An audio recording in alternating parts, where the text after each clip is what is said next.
Stockbit is a place where you can learn, you can discuss, you can get information about stocks in Malaysia, right? It's also a place where you can analyze. It is actually originated from Indonesia, but I think now we are trying to really move the best features of Stockbit from Indonesia to Malaysia. Things such as stock screeners and the ability to open an account or even trade from Stockbit will soon be there. So it's a good place to mingle and get a healthy discussion from Bursa and KLSC actually. How we are different is that we feel like the new millennials, the new generation of traders, they are all in social media. So Stockbit, it caters to the social media technology, right? So you can follow people, you can block people, you can report on abuse, and there is always a profile to each user. So you know which user you can follow, which user are credible, and a lot of the controls are at the user's hand. Yeah, you can check it out.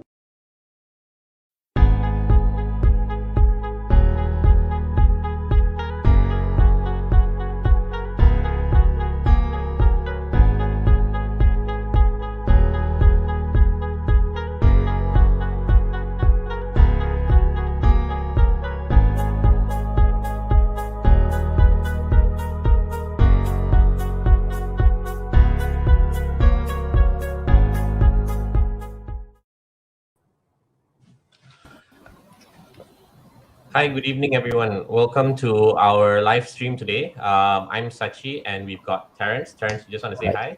Hello. Yeah. So I think firstly, we just did a quick introduction of Stockbit, but if you didn't kind of catch the key points, Stockbit is an investment community where we have very active and interesting discussions on all the companies that are in Malaysia, and even just sometimes even things like people talk about entire industries and entire sectors. We've got key stats on all the companies that are in Malaysia. There are research reports, and there are actually things like company announcements for all the companies that you follow. So I think if you've not signed up on Stockbit yet, but you found your way here, I think I would encourage you to go and please sign up for Stockbit and enjoy everything that the platform has to offer. I think without further ado, we would like to kick off the session. And today we've got a very interesting company here today. We've got BTM, which is a company that's going through a very interesting transformation right now. They're transitioning away from the traditional businesses that they've had, which is very much being a downstream player in the timber space. And they're now trying to move towards being a player in the renewable energy space via the setting up of a biomass plant. So it's going to be an interesting session. We encourage you to post questions along the way. And today we will have Dato' Wu, who is the CEO of Biomass, to join us for the session and to answer any of the questions that you might have. And then we also have Yap Sing. So maybe Terence, if you could just help me bring on board Dato' Wu and Yap Sing. We just do a quick round of introductions. Yep, here they are. Hi, Dato' Wu. Hi, Yap Sing. Thank you for joining us today. Hi, everyone. Hi, good evening, everyone. All right. So I think, Dato', maybe we save you for the interesting Q&A session that we've got lined up later on in the session. I think for now, Yap Sing, will leave you to basically do an overview and an introduction of the company. Yes, correct, no problem. Thank you very much. Please allow me to share the screen. First, number one, Talent, I need you to confirm that are you able to see this BTM financial performance, this price bar chart? Yes. I need the voice confirmation, please. Yep. You're displayed now live. Okay. Good evening, everyone. Thank you for joining the BTM live broadcast about the company. My name is Tan Yap Sing. I'm the appointed investor relation consultant for this company. I will run through this presentation on behalf of the company prior to be follow through with this Q&A section with the executive director, Dr. Wu, of this BTM Resources Bhd, with a stock code of 71.88. I think for those people who follow through this timber construction company, logging company, unfortunately for the past few years, including the past few many quarter, the company continuously running a loss. As shown here, actually today just announced a result, a loss of 1.9 million. So with this, most of the time, most of the investor will have just write off this company. Write off this company in the sense that say it's a loss-making company. Why should we pay more attention about this? So please allow me to share with you that is a transformation who actually have taken place quietly for this company. First and foremost, we Yep, yes, your sorry to interrupt, but your screen stopped sharing. yes, I know. What I need to do is okay. Are you able to see the presentation slide now? Yes, okay. Okay, is that okay? The okay. So Yep, it's showing now. okay, thank you very much for confirmation. Today is a presentation for on 29 November 2021. We'll share with you a few core pieces of the company. BTM Resources, at this juncture, the core pieces will come for two mainstream. The first one is for the moulding and finger joint timber. Because this company located in the Kuala Terengganu, in the Terengganu state, as we know that there's a lot of timber consumption, with the timber log extract from the jungle. After sawmilling, they buy this wood and they also have their own supply in order to produce this wood moulding finger joint and to sell to those furniture manufacturer. This part of the business contribute close about 60% of the turnover. The other part of the business is whenever they produce all these wood-related product, there's a leftover like the wood chip, this called the wood waste, sawdust, everything.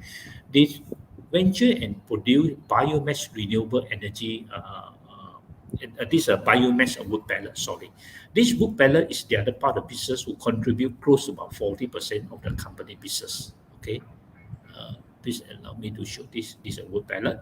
The wood pellet, the main source is they will sell not for the burn, sell to those Korean power plant, biomass power plant, in order to generate the heat, the steam, and generate the power. This is what they are going to. Besides that, this part of business contribute close to 40% of the company revenue. At this moment, they also take part that to secure a construction license or the fit-in tariff from the government, Malaysian government, in order to start their own biomass renewable energy power plant. With this, they kickstart the whole new chapter for the company.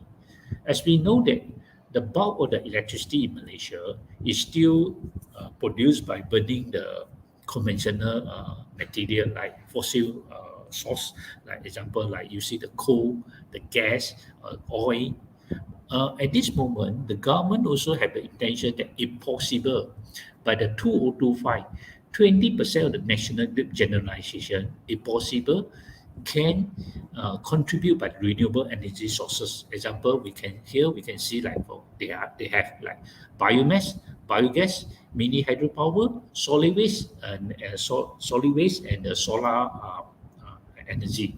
Solar take out the contribute the majority.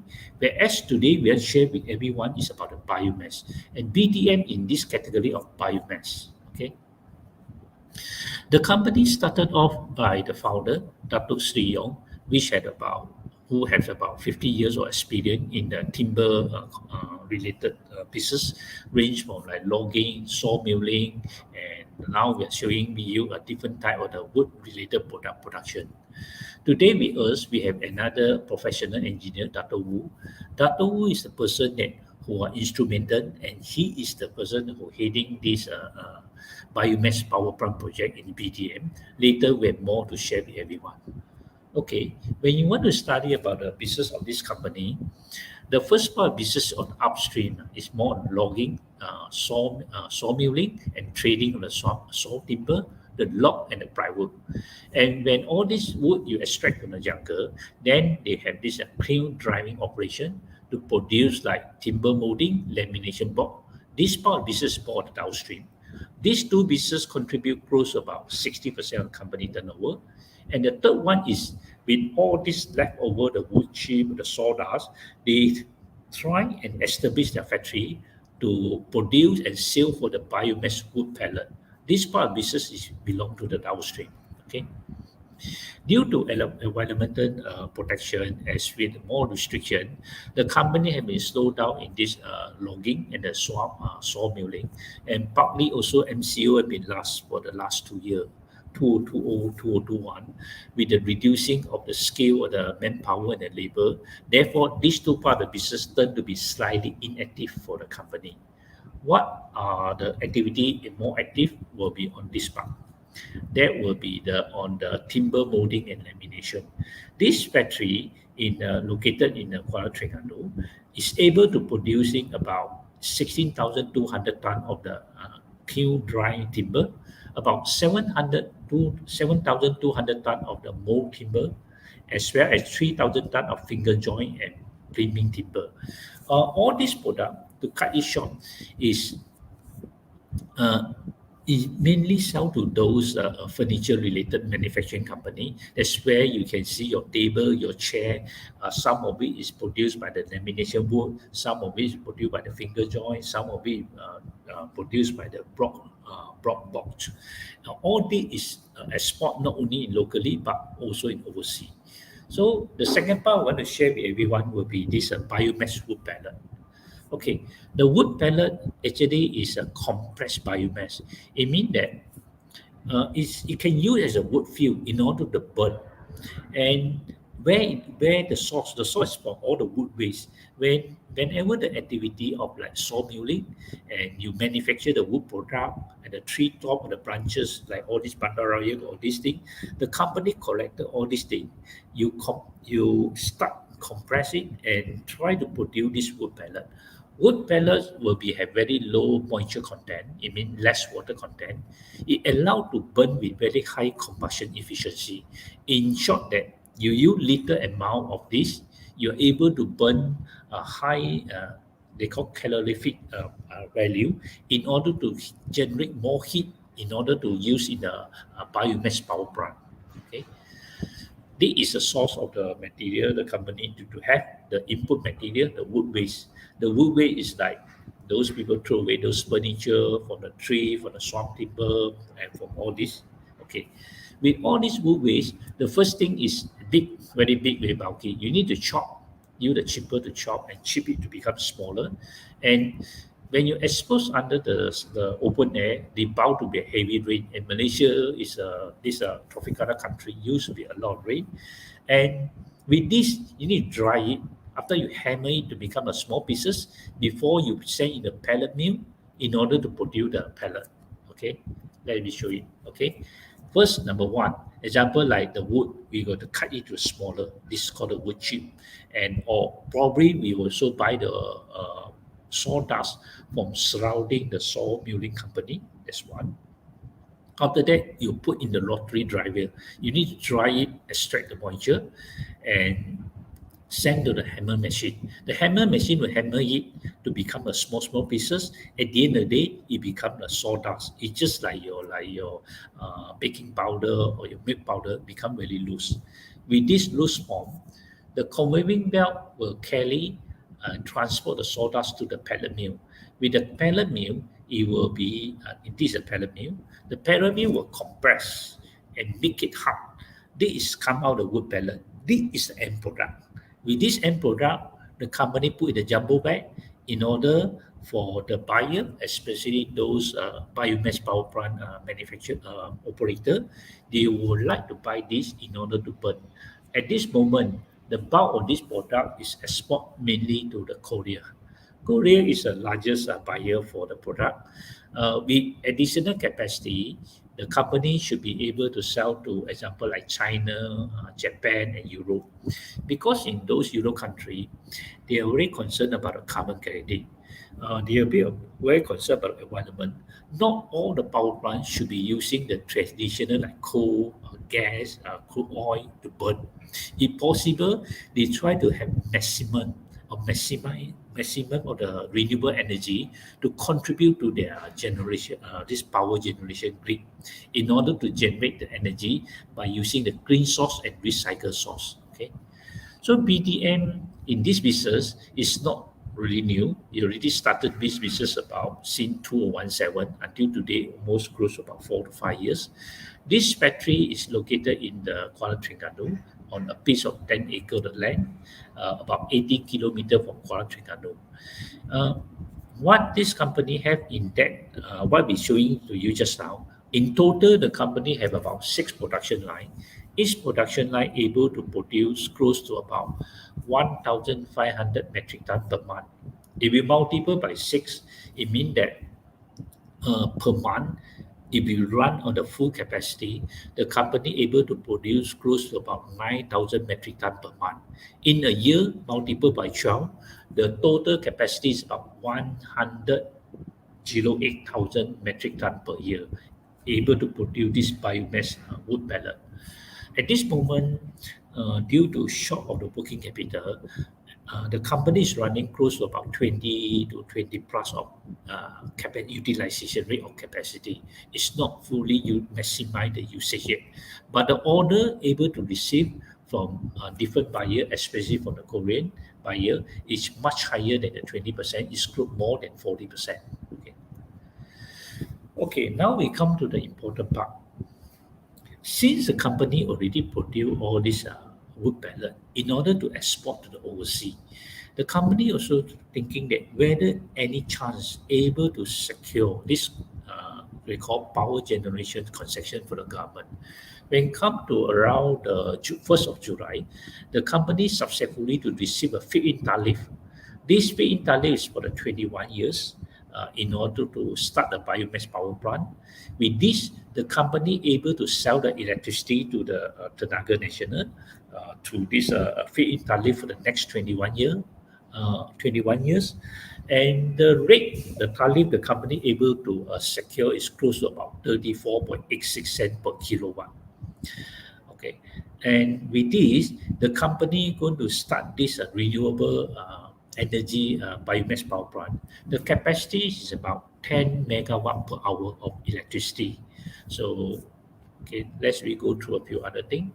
This is a more detail that the presentation slide you can get from the topic. A few detail will be like, this power plant based on the design capacity should be able to run annual plant capacity is about 8,000 hours per year. So the installed capacity actually is not 10 megawatt, it's about 12 megawatt. The first 10 megawatt per hour, once you generate the electricity, is sold to Tenaga.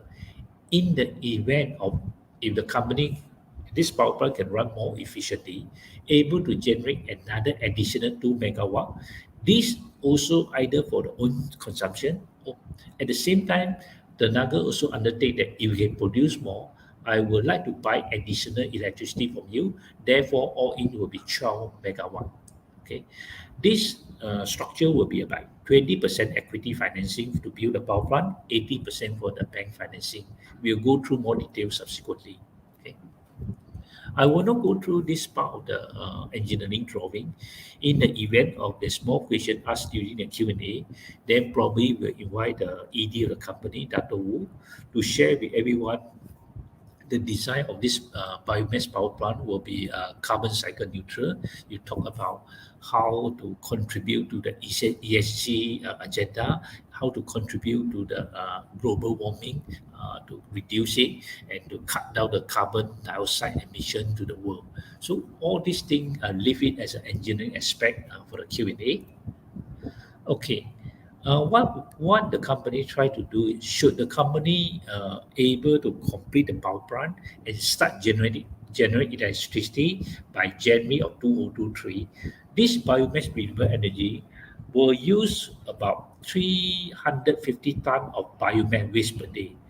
What the company decision like this, it will not use the wood pellet to burn in order to generate the electricity. The company plan to use the wood waste, different type of wood waste, and chip it, and in order to turn it to become a burning material at the fuel in order to burn to generate close to about 12 megawatt per hour. The first 10 megawatt I mentioned is sell to Tenaga. The balance 2 megawatt, Tenaga also undertake to buy, or else it can use for parasite power consumption. Okay. What I mentioned to everyone just now, if we summarize in the chronology event, it will be on the somewhere in July 2020. The company announced that already secured this concession via the SEDA, Sustainable Energy Development Authority, signed the agreement with the Tenaga Nasional, and this concession agreement will last for the 21 years, which will be started by 23rd of January 2023. Is a 10 megawatt. Once the company able to build out this biomass power plant, we could say that actually by using the wood waste as a fuel, BTM will be the first and the largest in terms of the 10 megawatt of biomass power plant in Malaysia. The rate is very attractive. It's about 34.86 cents per kilowatt. According to the schedule of the work, the company should start the operation immediately, start engage EPC contractor and everything to start work by January 2022. About 12 months later, the commencement date, and start connect to the national grid and sell the electricity to the Tenaga. Okay. Somewhere a few months later in November of 2020, the company made another announcement to award this contract, this EPCC contract. EPCC stands for Engineering, Procurement, Construction and Commissioning. This contract will award to the St. Maiden.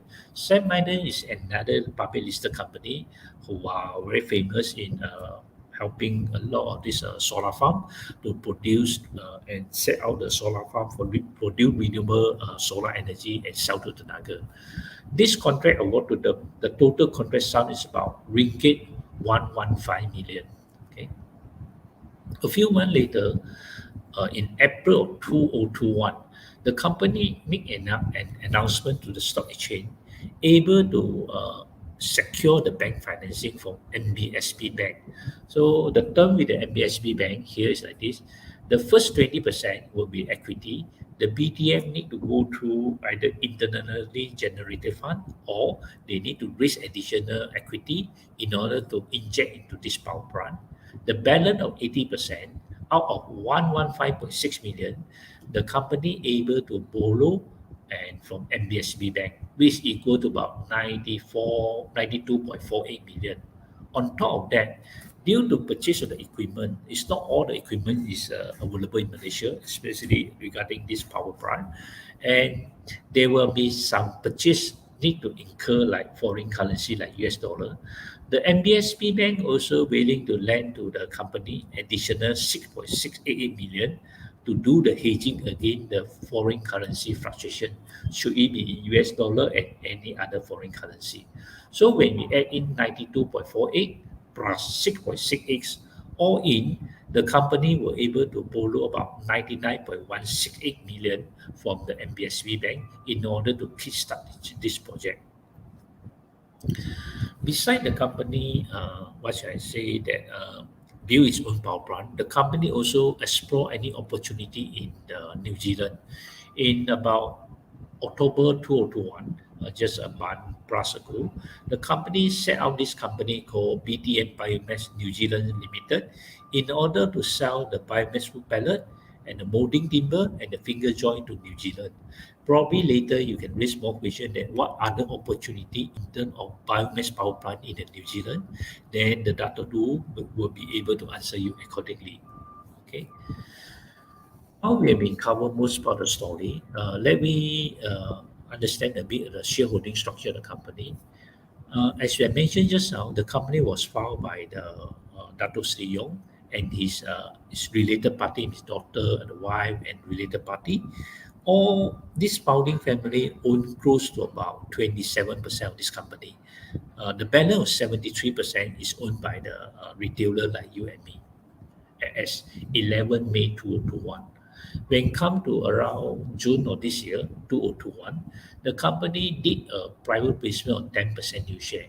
With this 10% new share, the company able to raise about 2.9 million. The main usage is for the working capital to purchase raw material in order to run the wood pellet company as well as timber moulding and the figure joint company.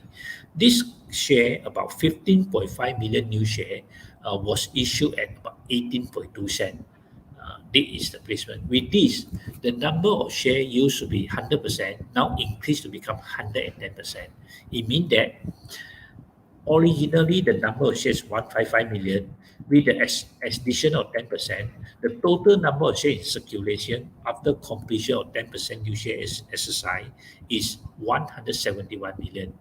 With this, the shareholding owned by the founding family and related party have been reduced from just now talking about 27, now reduced close to about 24%, owned by the Dato Sri Yon and related family member, and about 75% is owned by the retailer and individual investor like you and me. That is the shareholding profile of the company after completion of private placement of 10% new share. Okay, the other part of it is the company also have this warrant. Let me go through some profile of warrant. This warrant will be issued due to about 7 years ago. The company called for a right issue. When for those shareholders who subscribe for the right issue, they entitled to have a free warrant. It will issue at about 2014. Expiry date will be a few years later of October 2024. Initially, the total number of the warrant issues about 32.6 million. There's some of the warrant holder convert and exercise the warrant, become a shareholder. Therefore, at this moment, the total number of warrant circulate in the market is not that many anymore. It's close to about 26 million. With this, the founding member is holding close to about 22%, and close to about 78 to 79% is owned by retailer, you and me. Okay. This warrant is only expire a few years later. It's a 10 years warrant, started by 2014, expired by 2024, and the exercise price is about 20 cents. Currently, the share price of BTM also hovering around about 20 cents. If closer to the expiry date, if the share price of this company can be trading above the 20 cents, you could anticipate that probably more of the warrant holder from this 26 million, they may choose to convert the warrant, exercise the warrant to become ordinary share of the new ordinary share for the company. With this, then the shareholder fund will be strengthened, and at the same time, this additional money will be raised by the company. Because 26 million, when you multiple by 20 cents, so you can raise close to about 1.3 million for the company. Okay. I think with this, I end this part of the presentation. I hand over back to you, Darren. Thank you very much. Thank you so much, Yap Singh, for going through and the business and highlighting all the financials of the company.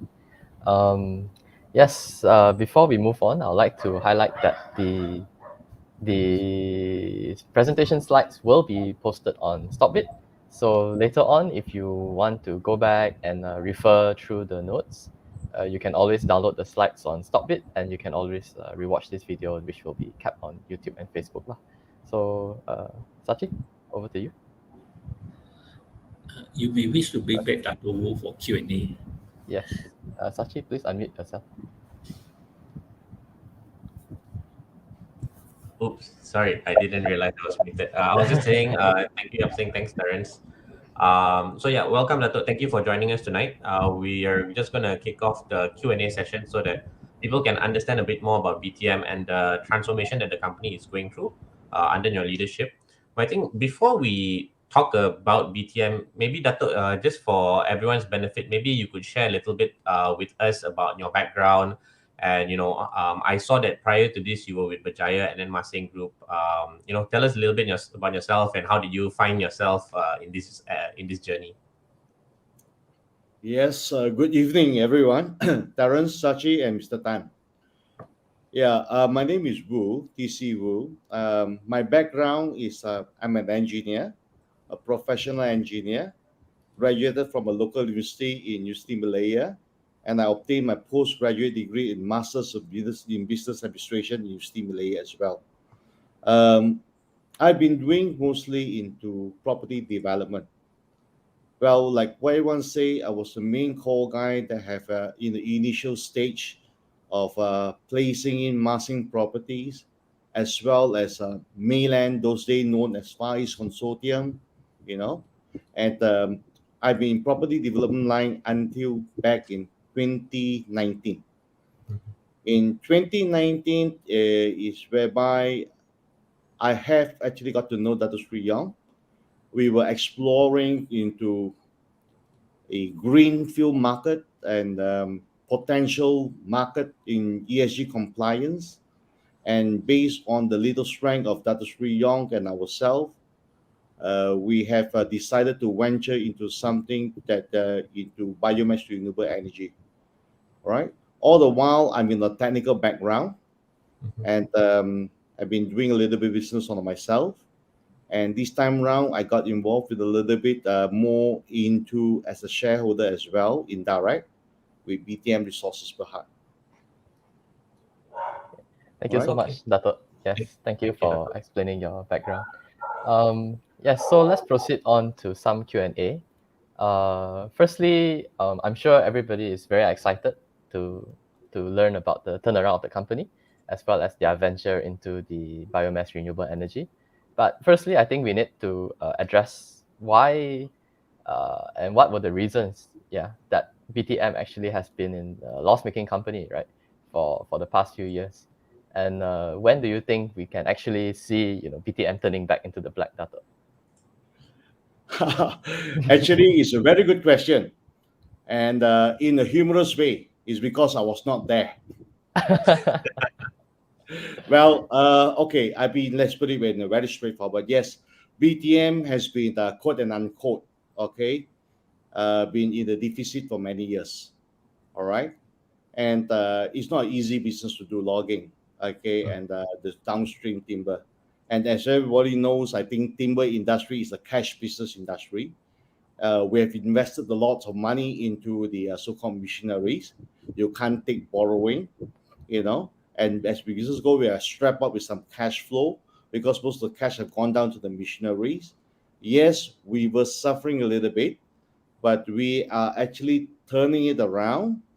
We believe with a little bit of good planning, and it's highly achievable, that BTM should be able to reach a break-even point in year 2020, and with a little bit more effort, I do believe that we will see some profits. Failing which, in 2023, break-even point will be achieved, and with more effort, profit will be shown clearly. All right. So now, of course, I got to pre-qualify. This is on the condition another lockdown. Okay, touch wood. Right. So earlier you mentioned that you are looking to be back into the black in 2022, and failing Yes. which it should be by 2023 lah. Yes. Yes, great. That's good to know. Thank you. Thank you. Sachi, you want to ask the next question? Sure. So maybe Dato' will move into the topic that I think we really want to spend a lot of time on today, which is basically the biomass plant. Maybe if you could just share with us a little bit about, what was the thinking, and how did BTM find its way to playing in the biomass plant space, given that prior to this it was a downstream timber player. So maybe if you could just run us through what happened and why and how did we arrive here? Okay. As all of you know, I think timber business is never easy because it's a cash business. Of course, we encounter a lot of problem, and based on that, I think in year 21/7, all right, I think the group and ourselves have actually decided to move into something in a smaller scale.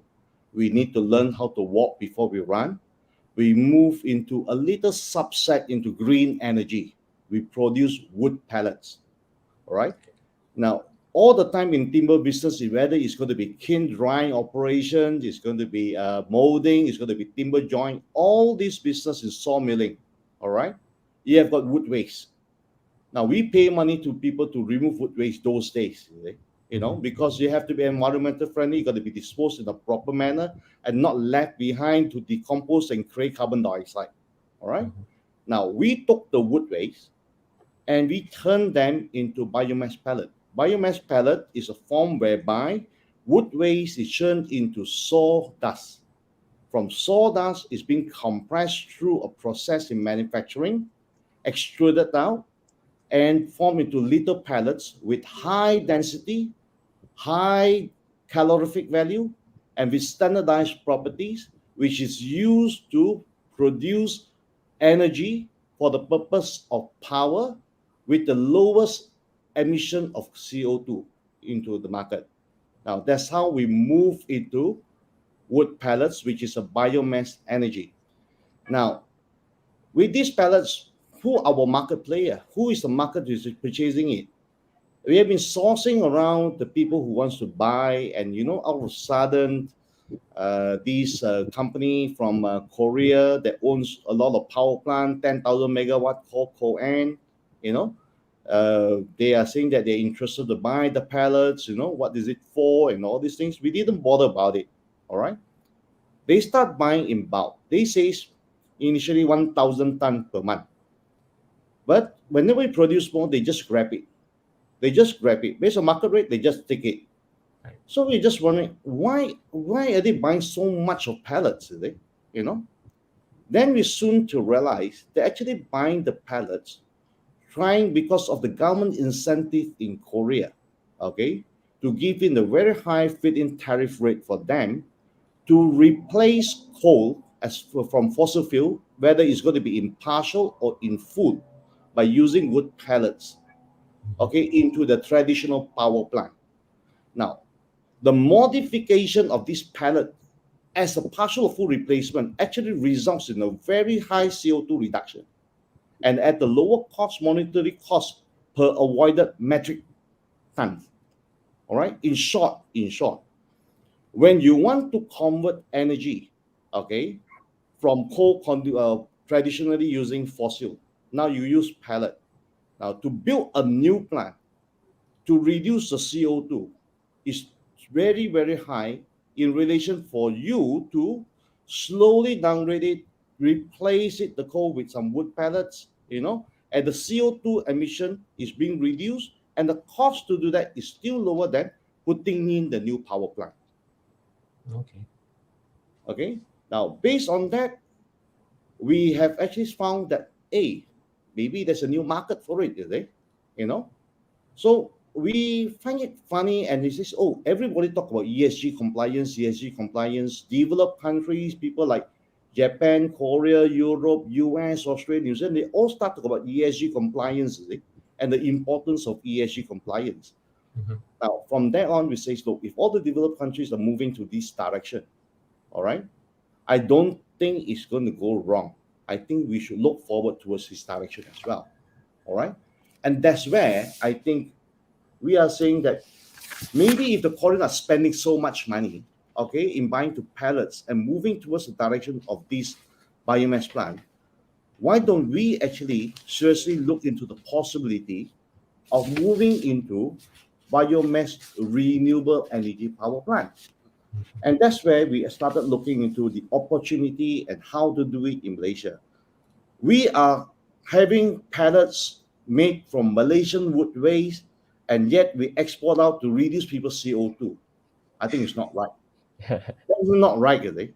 So I think we should, as a Malaysian, being a petrol, okay, for Malaysia, I think we should actually do something for Malaysia. We think we need to build a power plant. We use it on our own as well, okay? And we reduce the CO2 in Malaysia. Now, that's where we went into doing the PSS report, the power study report, getting all these things, getting the right location to fit in, getting our field ready. And that's where we secured our contract with TMB, okay, through SEDA to supply in a 10 megawatt power to the grid accordingly. Now, this will benefit the Malaysian. This will reduce the CO2 emission. And this will be ESG in compliance. And this is green energy. And this is what I believe the trend of the new business moving towards too. And that's where we are here today. Okay, that's very interesting, Dato. Sorry, Dato, you're done? Or? Yeah, done. No, I was just listening in, and I thought it was actually a very interesting journey how you basically went into this whole thing from the perspective of first you had all these sawdust lying around that you needed to clean up anyway, right? Then you decided to make Yes. that a business. Yes. Then you realized that you could actually sell quite a lot of this, and you found out basically what the buyers were doing with it, and then you decided to basically go in that direction. Yes. And all of this started from extra shavings of sawdust on the floor, right? It's an interesting journey. Yes. You're absolutely right. Okay. Actually, Mr. Tan wants to say something before we move on. Yeah, are you able to see this document now? Please. No. I already showed this document. Are you able to see now? No. I try to work it out again. Sorry, give me a minute. I share the screen again. Okay. Okay, now able to see this. Yes. The document. Okay, ladies and gentlemen, to complement what Dr. Wu has been shared with everyone, actually, in fact, in about April 2019, this part announcement also in the latest quarterly result. I just straight away to the point is how big is this market? The Korean Electricity Power Corporation, probably you can treat it like the Naga National in Korea, or maybe you can treat it like YTL Power, or you treat it like Malakov in Korea. Their capacity is this. They have 5 power plant, biomass power plant. The total capacity is about 10,344 megawatt. If we compare with the BTM, about 10 megawatt, we are much, much smaller than them. That explains why this biomass power plant have very, very great potential in the developed country, and their demand and the appetite to purchase as much of the wood pellet could be produced by BTM. That leading to why 4 companies work together to sign MOU. If possible, it will turn to a shareholder agreement and jointly to set up additional, we call it additional wood pellet plant in the Terengganu.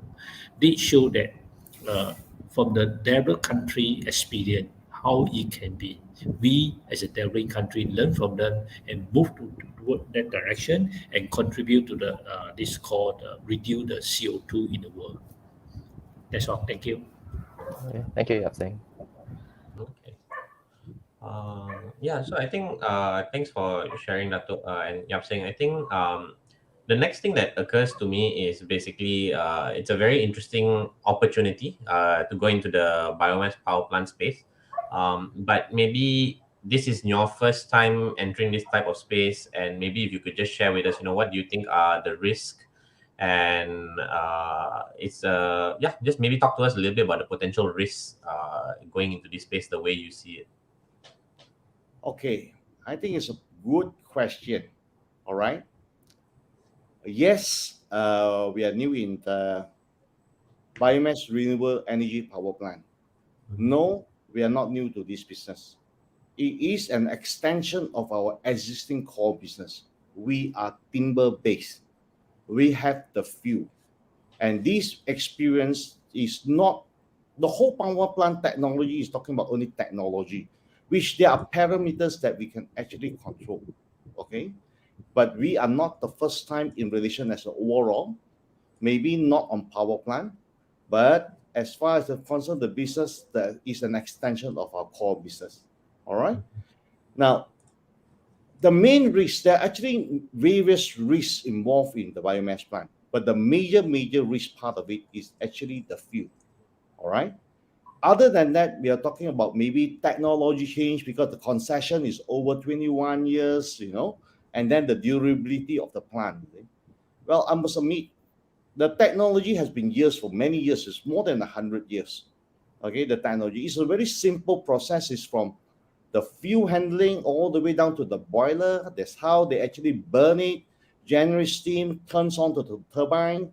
And when it turns on to the turbine, it actually generates the power, but you have got the fuel mode called the ESP, which actually reduces the CO2 output, and the water treatment plant to clean the water to condense the water. All right. The technology has always been the same. Okay. But the little changes is increasing the efficiency. Well, these are parameters I think we can control, and as we go along, we are able to address the issue. We can increase the efficiency based on the income that we have received. The other one called about durability. All durability of power plant, they are not being purchased for the purpose of only 1-2 years. They're all designed for a minimum of 30 years. All right. Now, these risk factors are very small, okay, and is part and parcel of operation and maintenance. I look at it. Now, the major one is called the fuel. Now, we use wood waste. Why do we use wood waste? Wood waste, as everybody knows, okay, I think those people who is in biomass renewable energy, they will tell you the best fuel ever used in biomass renewable energy is wood waste because of its characteristic value that has got high calorific value, is hardwood, is clean, is easy to burn, is easy to control. Compared to other kind of so-called fuels such as EFB, palm kernel shell, they are dirty, they are messy, they have a lot of water content. It's difficult to control. But why aren't people using wood waste? The simple fact is they can't control the fuel. They don't know where to get the source of this material.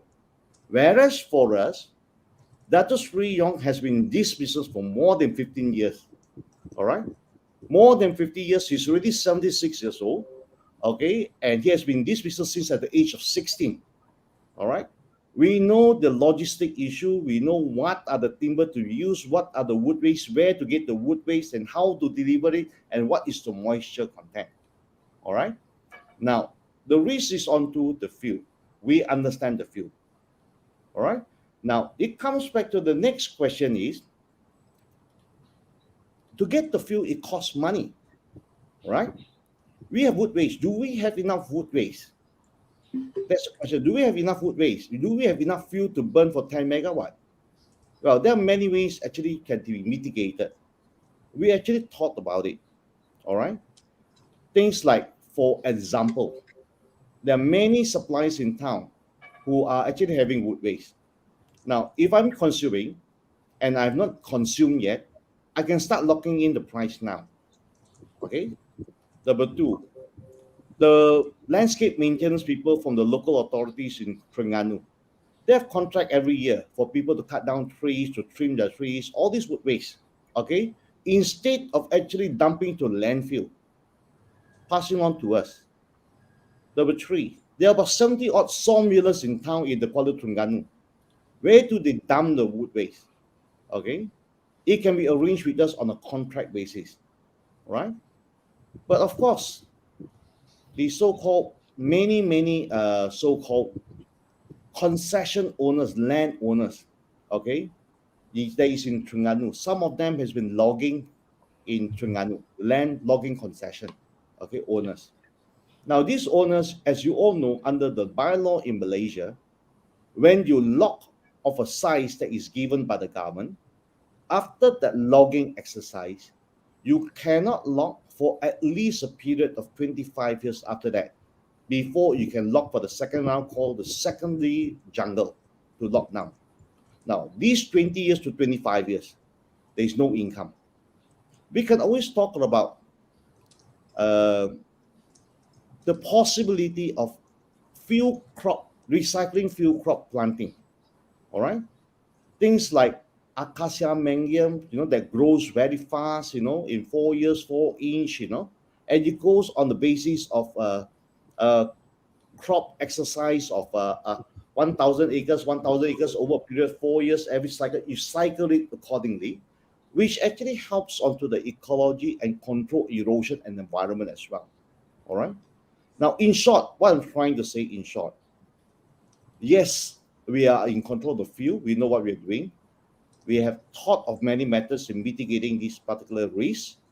And in due time, when the time is right, maybe some form of a decision from the management that we have decided on the method of actually in mitigating this risk, it will be announced accordingly. Okay. Thanks a lot, Dato'. Clearly, a lot of effort has gone into weighing both the pros and cons. Glad to see that. Terence, maybe now I just pass it over to you for a couple of questions. Yeah, actually, there's one key point of interest for me. I think just now Dato' mentioned that one method is actually to recycle the fuel crop, right?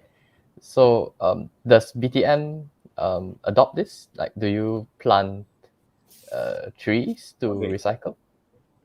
Put it this way, we never discount the possibility, but we have not made any decision yet. All right. And we know the method, we know the cost to do it. Okay. And if everything turned out to be all right, when we have decided, we will make the proper announcement after we have actually report to Busa accordingly. Okay, All right. okay, all right. Noted, noted. Thank you. Yes, and then since BTM has this venture into biomass power plant, uh, is there any other plans for, say, hydro or solar? Okay. That is a very interesting question. Okay. I think in the organization, it's only proper what we have a vision, we have a mission. All right. Now, for short term wise and mid term wise, I think I must learn the phrase called learning how to walk before we run. I want to be very focused. My focus now is into ESG compliance business. I want to focus on my wood pellet. Okay. But the main one is completing my biomass renewable energy power plant. This is the first one, it's our flagship. We want to get it ready, okay, accordingly. These have got parameters that we can control, and we know that we can control. And I think we should expand based on our stronghold, our strength, and our knowledge. Now, we have a vision to look at 30 megawatt in the span until 2025. We would like to achieve this as part of our company's portfolio. All right. That is my vision, and I would like to see it to go through. But notwithstanding this fact, there are many people are talking about other form of biomass energy. All right. Some talk about solar energy, some talk about biogas energy, some talks about hydro energy. All right. Now, solar, yes, I'm not discounting that we will not go to all these things, but for the moment, I will not focus because the price have gone too competitive. All right. So competitive, I think the returns is something that I personally cannot cross my own line onto the return. So therefore, I will not focus on it now. Biogas is using a lot of effluent from oil palm. All right. Now, effluent from oil palm, I'm a bit worried because the maximum I think in Malaysia can get for oil palm is about 2.4 megawatt, and the supply to the grid is 2 megawatt. It's very small. Okay. But in order to have the effluent for 2 megawatt, it's a minimum size of 30,000 acres of oil palm. Okay. It's hard to control. All right. Now, besides that, it's a very, very sensitive commodity. Good price, everybody start producing. Okay. When they start producing too much of effluent, you got to treat it. When it's low price, worse still, there's no effluent. Then you cannot supply enough to TMB, you get penalized. Okay. Now, I can't control these parameters. So I rather stay out from it for the moment first until I can control. Hydro depends on the river flow. This is something could be act of God. It's God given. All right. I can't control whether the river going to dry up. It's going to have what sort of a river, so-called acceleration, so-called speed, and all these things. I can't. So I think for the moment, in short term and mid term, we will not look into that. But notwithstanding the fact, yes, in our mission, we will get into all these biomass renewable energy in the long term. But for the moment, we are not. Thank you so much, Dato', for clarifying. And actually, Yeah. there's a question from the floor asking about the construction of your biomass plant. How complete is it, or rather, which year do you start to target to produce the power? Okay. In our fit-in tariff, okay, our COD is on 23rd January 2023. The construction period when equipment delivered to site is only talking about 8 months. All right. Now we have started ordering, we have reformed up the technology. We believe it's going to be we believe we are starting the earthworks and the infra works together with the building works as early as in the month of January 2022. Therefore, we will meet the target 2023, 23rd of January. It should be COD. All right. Yeah. So around 2023 January, you'll Yeah. start generating to Power and TNB. supply to the grid. Yes. Yes. All right. Okay. Right. Great. Sachi, you want to ask the next question? Sure. I think that then let's touch on the topic of the wood pellets themselves, which is the input into the biomass plant, right? So I presume that you will continue to run this business, to continue to sell. Okay. And maybe if you could just maybe give us a sense of, how big is this opportunity? What is like the total addressable market of the wood pellet industry? Oh, it's huge. I think in Malaysia, we are talking about converting our traditional fuel, okay, to biomass renewable energy fuel. They are talking about only 20% by 2025. And this itself, okay, requires, we're talking about millions of tons a year. All right, it's a very huge market. In New Zealand, lately, I think Jacinda Ardern have announced converting 45% of the traditional fossil fuel plant using coal to either hydro or biomass renewable energy. Now, it's a big, huge market. I'm only talking about these two countries. What about Japan? What about Europe? And it's a very huge market. And this market is not only for power plant. They also use it in some form of other heating into cold countries, you see, that uses pellet as a method of heating instead of using heat pump, open fire, This is just one of the form of giving heat. It's only not for power. It's a huge market. Okay. Today you produce about 108,000, if I remember, 108,000 metric tons. Is there Yes. plans to maybe expand capacity on the wood pellet side of the business? Okay. Now 108,000 metric ton is equivalent to 9,000 ton a month. Okay. That is our maximum capacity. Now, when we talk to Coen, okay, we are talking about a multiple of 5 to 10 Okay. for a start. Okay, that's huge. I think that would tell you a little bit how large is the market going to be.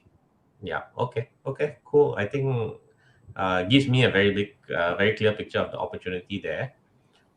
So Dato', maybe now we just move on to, I think, the next thing that I would just like to touch on. So this kind of also overlaps a little bit with a question from Rondi in the audience. So I think there are quite a few EPCC contractors out there. So maybe if you could just share a little bit, Dato', why did you decide to go with Samaiden? And I think Rondi points out that this is also possibly their first project in the biomass plant space. So if you could just share a little bit on that. Okay. Now, yes, I think Rondi was asking this question. Yes, Rondi, you are right. Okay. We go with Samaiden for a very simple reason. And if I'm given the second choice to reselect, I will still select Samaiden for a very simple reason. There are many big timers in town, Solar West, Pekat, and all these people. Okay. My question is, why do we choose them? And why do we choose Solar West? And why do we choose Pekat? To be honest with you, biomass renewable energy power plant using wood waste, I don't think there's a specialist in town. All right. There is a firm technology, proven technology, but there is no specialist in town. Because in Malaysia, a lot of them use EFB because of the fuel issue. All right. Now, I think important thing is not how big the company or how are the track record. I think important is the personnel. Okay. Even the second choice again, I keep on saying I will use back Sam Aiden because Sam Aiden, Miss Chow, Mr. Fong, the managing director and the director of Sam Aiden, they are very, very prudent and very knowledgeable people. Okay, one of them is the chemical engineer, the other one is a mechanical engineer that understands the whole process. Okay, but most importantly, it's not what they learn in school. Most importantly, I think university teach them how to source for a rightful solution based on the problem they receive, and they are capable. And you look at their balance sheet.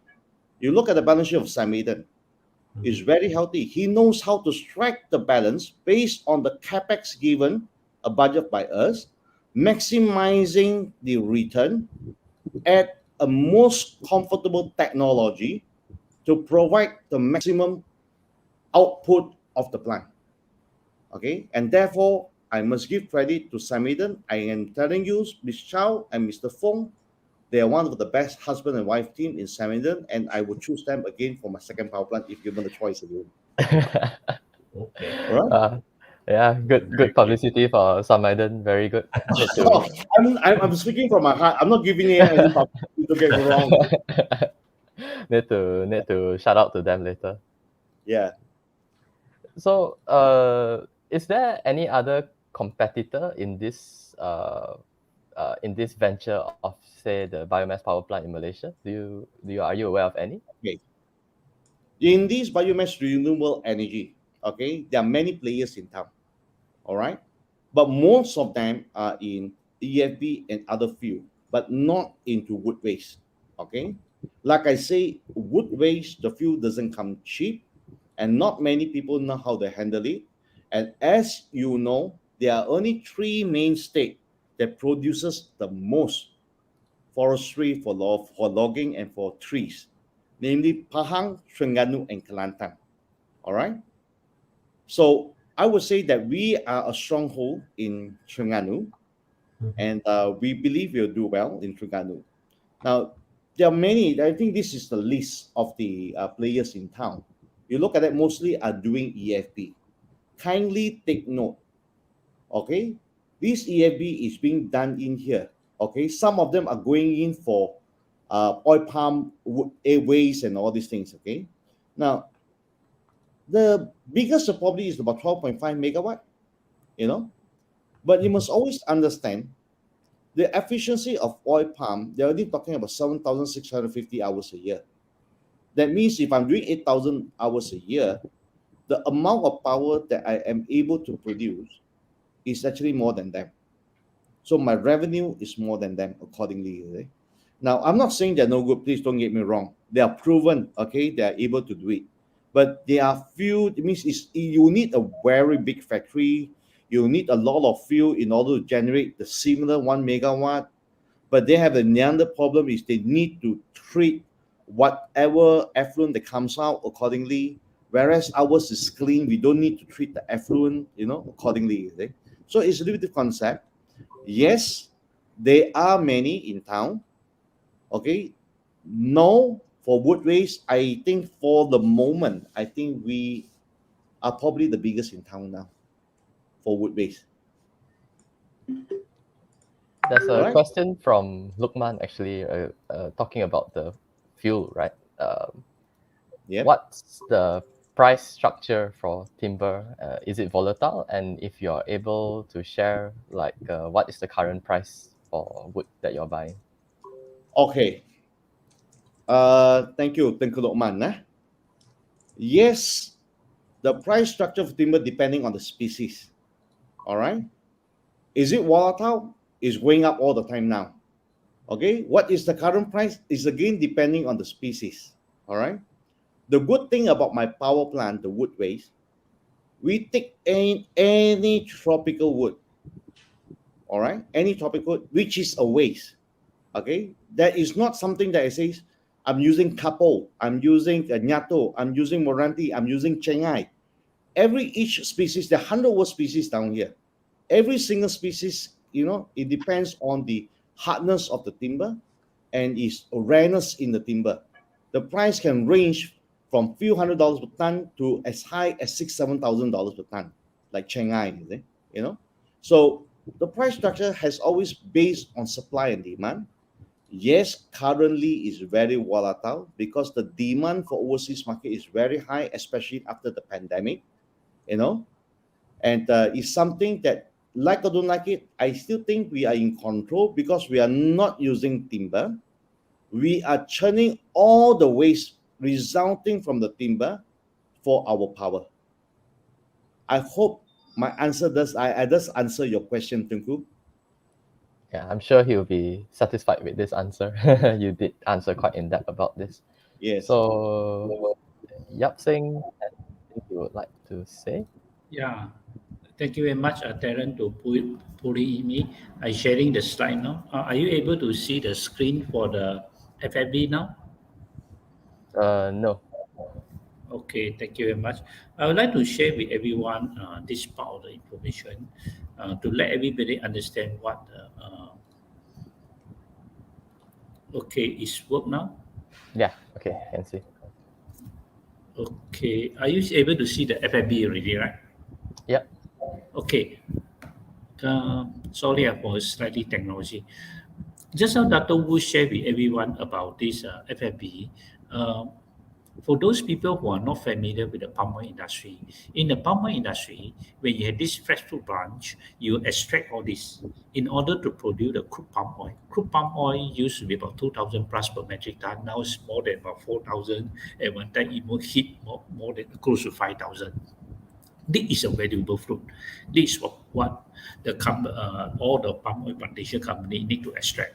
Subsequently, after you extract all this, you become this called the empty fruit bunch. All this empty fruit bunch, you can see there's a lot of fiber. There's a water content. This power. People use this in order to produce the electricity. There is economy of scale, but they also have their own challenges they need to overcome.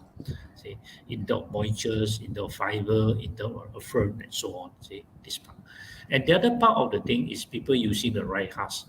Rye husk is the other part of the thing, the other part of the fuel cost in order to put in the biomass power plant in order to burn. For those people who live in the city, probably the first time you see the rye husk, unless you live in Sekijang or you live in the Kedah, probably you are familiar with this rye husk. Okay, I think with that, probably will be a very good sharing with everyone what it's all about, rather than we are talking in the dark that you are not familiar with what is the fuel is inject into the biomass power plant in order to burn. Okay, back to you, Darren. Thank you. All right. Thank you so much, Yap Singh, for adding on clarifying the points over there. There's actually a question from the floor from Kente, and he is asking about the how much revenue and profit are you expecting from this power plant once it's functional. Dato, do you think it's possible to give any color about Biomass plant can potentially give how much revenue and profit per annum when fully functional? Okay. I would like to give you the exact figure, but I'm giving you a figure which I'm being forbidden to give you the exact figure. Okay. In short, 8,000 hours, 10,000 megawatt, you multiply 34.86 cents over a 330 days, you will achieve somewhere around 28 million a year. All right. Our expected profit, I will tell you, is double digit. So when it's double digit, you've applied on it, it will not be less than 3 million. All right. So would that be answering your answer, Ken? Yes, I think that's a good enough answer without giving the very fixed. All right, thank you so much. Sachi, you want to take the next question? Sure. So, Dato, I think we've covered maybe the details and the operations of the biomass plant quite a bit. Maybe we just talk a little bit about the financial aspect of the business. I think Ken's question there was a nice transition for us. So, if I recall correctly from my reading, the cost of the plant is somewhere in the range of 115 million ringgit, and I believe the plan was to basically pay 20% with cash or equity, and then to use the remaining loans to basically cover the remaining 80%. I also went through the BTM financials.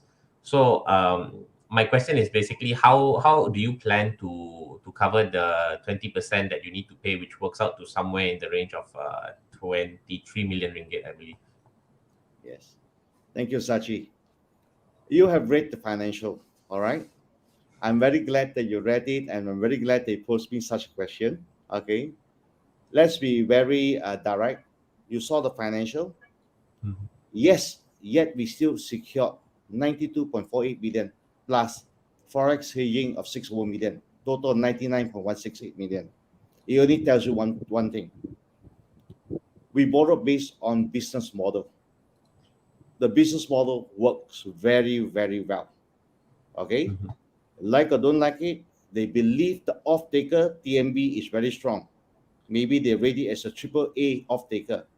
I don't need to carry my bags, bringing all my material, trying to sell my product. Okay. At the end of the day, after selling my product, I don't know whether I can collect my money or not. In this Yeah. case, the off-taker is TMB, one of the top people. They're going to pay you the money. When I sleep, I'm generating money. Okay. It's a good business model. Yeah. But however, I'm in the deficit. Where I'm going to find cash for the 23 million, the 20% equity. Mhm. Yes, we are now sourcing for the funds. All right. We are looking into the equity market.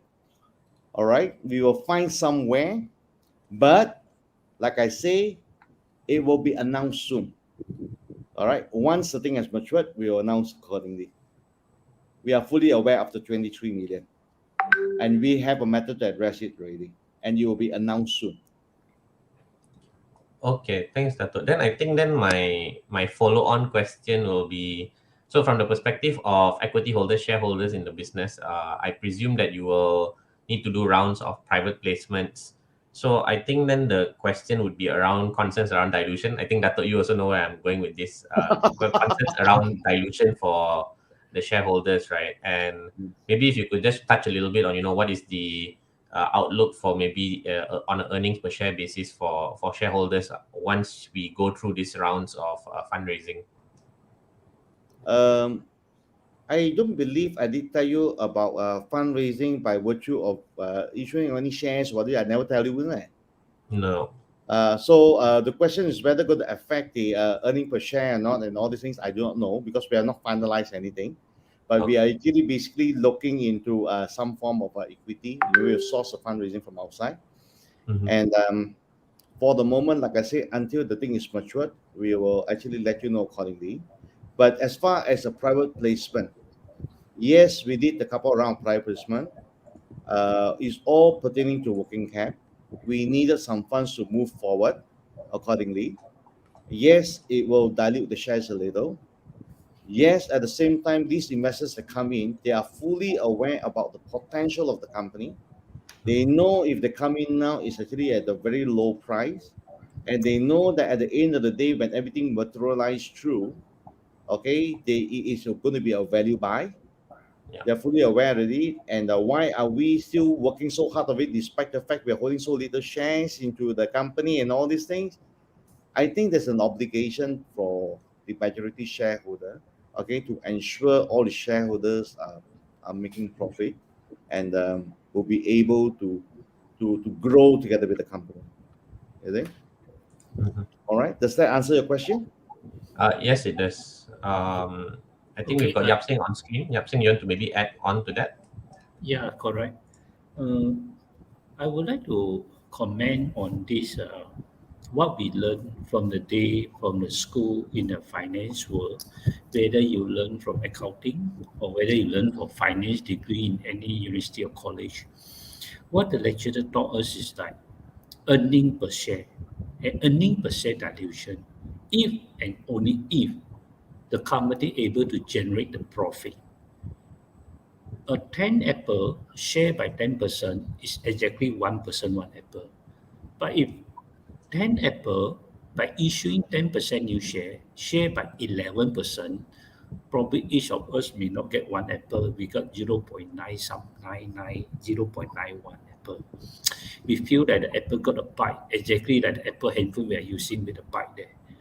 But bear in mind, currently the company is not making a profit. No, the company is running as a loss.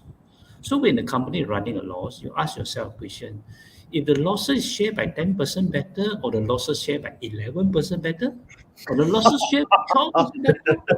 So this is what the lecturer didn't teach us in the school. No? What the lecturer taught us is when you make profit, don't share with too many people. But when you make losses, can we invite more people to share their losses? Can't it better? So you see, crazy. How can you invite people to share the losses, but there are people who are willing to share the losses? Many examples, as close as to us called Grab, as far from us called Shopee.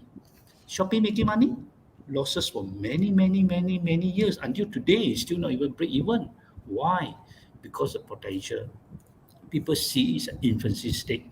People see that the chance not to miss out. Let's take a position while the company in the process of transforming. You can study a lot of company when went through a lot of ID. A good example like Emilus, a good example like DNO. For the past 6, 8, or even 10 quarter, sometimes make money, sometimes lose money, sometimes break even. But the moment they break through, the whole capital gain they make, we are talking about 100 to 1,000% for those early bird investors. So what we're trying to say that BTM went through this process of like not able to make a good profit yet, but they are the investors who see the potential. Out of 10 investors in the town or 100 investors in the town, we always make this you call 10% rule. There's 100 people in the town. There's 1,000 people in the town. Only 100 people know what is the problem. Out of 100 people who know the problem, only 10% know the solution, how to solve it. Even 10 engineer or 10 intelligent lecturer in the world know the solution. Nobody would do anything, only one person would do it. The one person who do it, at the end, the name called Facebook, Google, YouTube. He is the person who do it and make it. He call himself Amazon. So that's why some of the investors see that if BTM is the person that who can make it, let's join him. Because first, I don't know what's the problem. Second, I don't know what's the solution. Even I know the solution, I will not do it. So let's tag along with BTM and let him do it. So I hope this kind of the different perspective will open up the mind for investor that what you learn and what practically in the world probably totally different. That make the difference of the whole world. You only have one Amazon and one Apple. You can't have both. Thank you. Thank you, thank you so much, Yap Sing. Very colorful examples that you gave. Right. So there's one question which I believe Dato' you touched on a little bit earlier, but CH Ng over here asked about your target total power generation in your business model for RE power besides the current ongoing plant. So how do you plan to achieve the like what is your target power generation down the line? In the company, we have got the mission and the vision to look through 30 megawatt for the moment. 30 megawatt will probably generate us at about 90 to 95 million, and with a double-digit figure, it becomes a significant sum, of profits a year, to be distributed as dividend, when the thing is realized through to all the various shareholders. The current ongoing one is 10 megawatt. All right. I put it the other way around. We have moved forward for another few more megawatt. We have tendered. The news of the tender is not out yet. Let's see how it turns out. We hope to hear some news in the month of December, if not in January. But our main target is to achieve 30 megawatt by 2025. on running. So your target to achieve 30 megawatt, will it be purely focused from the expansion of this biogas renewable energy plant? I would like to correct you. We are not in biogas. Sorry, We I are mean in biomass. biomass renewable energy. All right. Some of them, yes. Some of them are in a new location because in order to get the power to be generated to the grid, in the first place, we must do a power study to find which particular PMU that we can actually inject in and based on how many megawatt. A power study going to be done first. And what we have in mind and what we have tendered for is something that is going along this 10 megawatt in the same site. And we hope that we will be able to, we hope to get it in short, but we are not sure because it's a tender, it's an ongoing exercise. Yeah. Yes. Looking forward to the good news. Yeah. Yeah. All right, Sachi, over to you. Okay, thanks, Terence. Thanks, Dato. I think we've gone through all the questions that we had. I think, Dato, thank you so much for your time spending, I think, almost an hour and a half with us today. Thank you. I will be very honest, prior to this, I didn't know anything about a biomass plant. And now I won't say I'm an expert, but I know a little bit. So it's been a very Great. educational. Yeah, it's been very educational. I'm sure not just for me, but also for our audience to understand a bit more about BTM as a company. But also, I think we spoke a lot about just the biomass plant opportunity as well. Yeah. I learned a lot about the economics of the business, which I think is going to definitely help me understand BTM a lot better now. And I think with that, I will just say thank you, Dato. Thank you, Yapsing. I think we will wrap it up right there. And for the audience as well, thank you so much for joining us today. Like Terence mentioned earlier, the slides will be available on Stockbit, and please continue the conversation there. It'll be very interesting to bounce ideas among all of you, and we can further the conversation over there. So I think with that, I think maybe Dato or Yapsing, if you got last words. Yes. Can I do a closing before you Yeah, end your ending? Ladies and gentlemen, thank you for spending time to listen to a lot of lengthy and meaningful and very educational explanation from Dr. Wu and us jointly with Stoppy. We appreciate this opportunity. We know very well that a lot of people still come with very skeptical, suspicious mind that were they able to make it? Is the first or the last chance? I think what Dr. Du share with everyone is when you have a hope, you work for the hope. When you have the dream and you don't sleep and keep on dreaming and you work for the dream, and one day when the dream turns true, it's not a Hollywood movie. This is really something that he capitalized opportunity and work within the capacity of the best what he know about biomass. The whole thing he want to share with everyone is that when you're able to control the input cost, the fuel cost, then a controllable business is something is manageable rather than a dream that you want to go to everywhere, anywhere, jack of all trade, master of none. That's what Dr. Wu tried to share with everyone. I hope people give some belief and trust and see how this company perform moving forward. So Dr. Wu, it's a time for you to give angpao to everyone. Yeah, thank you, Mr. Yap. Uh, Thank you. So, do you want to say that I'm not here to give you any lucky number or any lottery? I'm not here to give you any lottery number or any jackpot number, but I'm here to share with you one lucky number called 7188. Do you want to say that? Yes, I agree with you. 7188. Okay, I think that's all. all right, all. okay. Yeah. So thank you so much, Dato Wu, Yap Thank you. Sing, Sachi, and all the audience who turned up to join this session. With that, I believe we can wrap up this session. Have a good night, everybody. Stay safe, and we'll look forward to seeing you on the next one. Thank you. Bye-bye. Thank Thank you. you. Take care, Bye. everyone. Thank you very much. Bye. Okay.